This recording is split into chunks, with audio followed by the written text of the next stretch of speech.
Dear viewers, today in this video we will provide you full detail and calibration of the PHS-26C, pH, ORP, EC and temperature meter.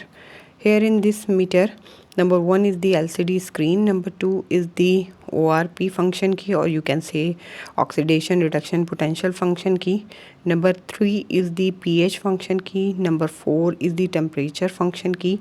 Number 5 is the mod function key.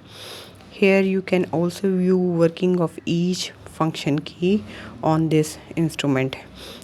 For ORP readout, press millivolt button. For pH, press pH button.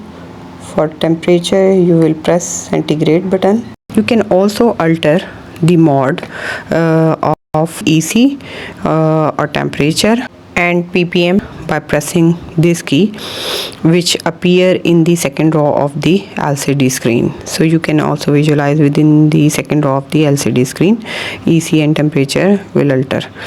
Below this, here are the calibration knobs for pH 7, pH 4 and for EC calibration.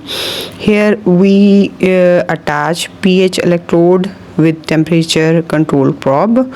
On the connection side, we have number 6 EC electrode input terminal, number 7 AC input terminal, number 8 is the on off button, or you can say DC RB switch, number 9 is the pH ORP electrode input terminal, number 10 is the temperature probe input terminal.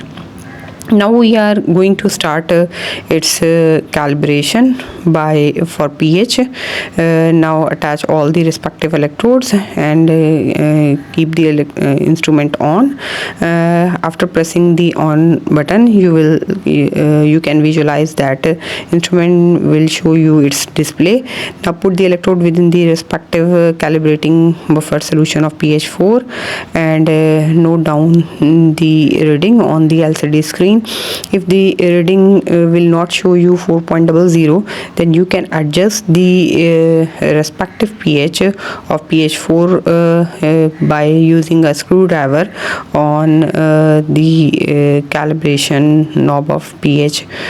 You can move the screw on right and left hand side, and after that movement you can adjust the pH, which is 4. In this way you can also perform the pH calibration for pH 7 buffer on that instrument. That is the overall description about the PHS 26C instrument.